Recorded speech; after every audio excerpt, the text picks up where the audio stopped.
Ky vend njihet si pika e Haxhajve në Kuqisht, e cila me marrëveshjen për demarkacionin i takon tashmë malit të Zi. Deputetët të 3 partive opozitare dhe një grup i intelektualëve bashkë me banorët rrugovës kanë ardhur sot në këtë pikë për të treguar me harta dhe fakte se kjo pjesë i takon territorit të Kosovës.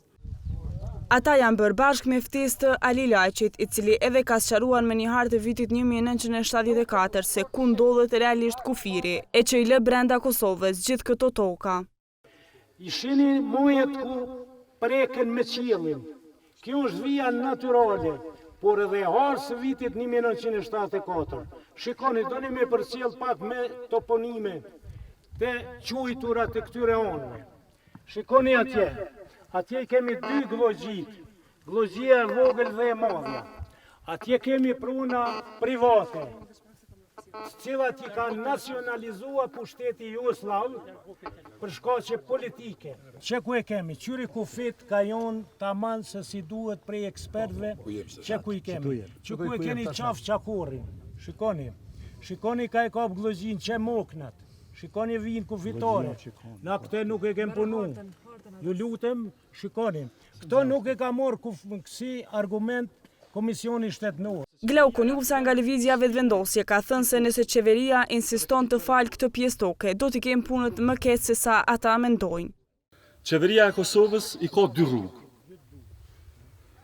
Nëse dojnë me falë këtë territor ku ndodhemi ne, bashkë me popullin ku jeton këtu, pra pe falë, pe jep edhe popullin edhe tokën, atër komi pas punë shumë keq. Edhe qeveria komi pas punë shumë keq, se pe trahton popullin edhe tokën, popullin edhe territorin, e populli s'ka ka me ambaj. Mesazhet të ngjashme presidenti tha që kryeministit Mustafa i ka dërguar edhe Zafir Berisha nga nisma për Kosovën.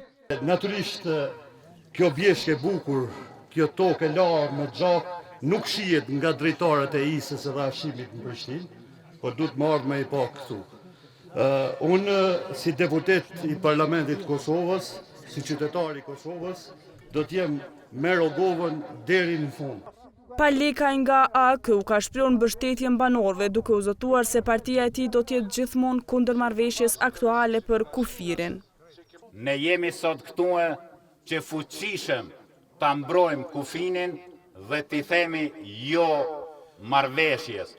Grupi parlamentar i Aleancës për Ardhmërinë e Kosovës, jemi qëndrueshëm, jemi unik dhe kërkojmë përbashkim gjitha forcat politike që t'i themi jo ratifikimit. Banorët e Rrugovës janë shprehur të vendosur për t'i mbrojtur tokat e tyre dhe u kanë bërë thirrje deputetëve që të mos lejojnë ratifikimin e marrëveshjes aktuale të demarkacionit, e cila do jap gjithë këto bukuri mali të Zi. Ky grup kishte në agjendë edhe vizitimin e Kullës dhe Qakorit, por për shkak të rreshjeve të shiut, aktiviteti u anulua. E në këtë ngjarje nuk kanë qenë prezent asnjë prej deputetëve të PDK-s e as të LDK-s, ani pse ishin të ftuar.